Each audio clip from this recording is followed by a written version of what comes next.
Why? Because that's what it's all about. You are not a child of this earth anymore. You actually are a child of God.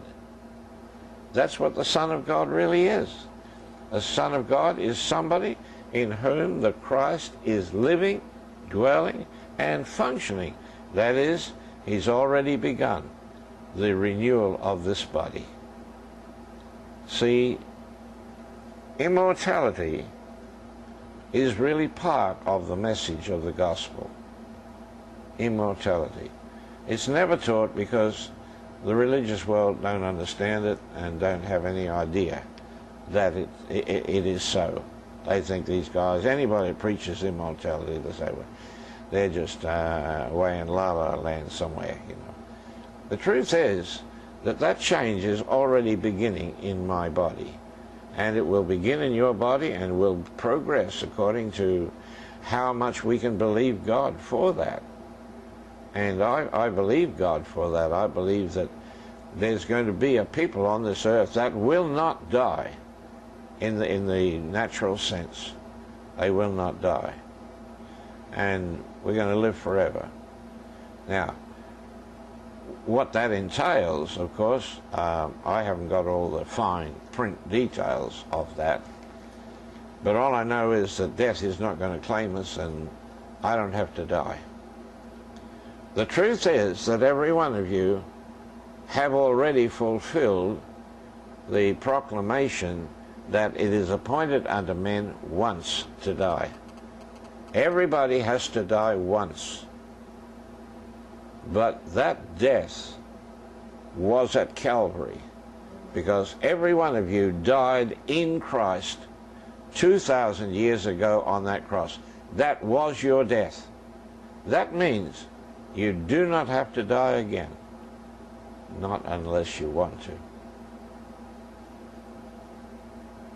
So this is an interesting aspect to the truth. The inner man is the Christ, the outer man is our mortal body. And the inner man, which is the Christ, is actually swallowing up. He can do that because he is the seed of God. In that seed of God, when that Christ is energized and begins to function in us as the seed splits open. And what happens? When that seed of the Christ splits open for you, all the potential of God is released in you. Because that's what Christ is God. And when that seed bursts open and begins to release in you, he's releasing God in you. Come on, this is reality. And God is taking over this body. He's taking over this mind. He's taking over my strength. He's taking over my knowledge. He's taking over my understanding. He's taking over my power, my authority on this earth. All of that is in that one seed. It's in Christ. It's in him. So you see, if you're born again or born from above, this is the process of God in us. See, Christianity has just taught us, give your heart to Jesus, and then you go to heaven when you die. And it contains practically nothing else. But I want to tell you, if any man be in Christ, this is what Paul tells us, 2 Corinthians 5 verse 17. If any man be in Christ, he's a new creation. The old has passed away, and everything becomes new, including your body. Everything becomes new. Oh Lord, help us here tonight. In verse 18 of this chapter, which is the last verse in this chapter, Paul tells us that everything you can see with your eyes is passing away. It belongs to this earth. And there's nothing on this earth that is eternal. It's all passing away. That's why it changes. The earth even changes. earthquakes come and alter the actual formation of the surface of the earth in places, and volcanoes happen, and all kinds of other things happen. So the earth is constantly changing. But you see, you and I are not creatures of this earth. So we're going to change from being creatures of this earth, where our body is subject to the earth, it's subject to everything that goes on, including, you know, accidents and everything else that happens. This is a new day for us as God's people. This is a new day when we begin to know, and our consciousness is no longer rooted into this earth or the earth of my being, but now my consciousness is focused on the Christ within me, which means that's who I am.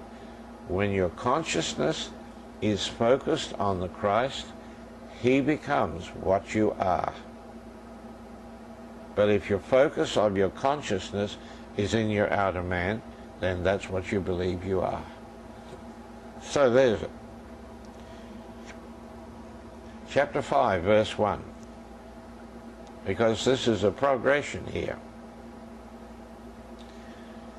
This really needs a long time, you know, to share completely and totally, but I'm going to give you the outline of it here tonight, because I want you to know this. This is very, very important.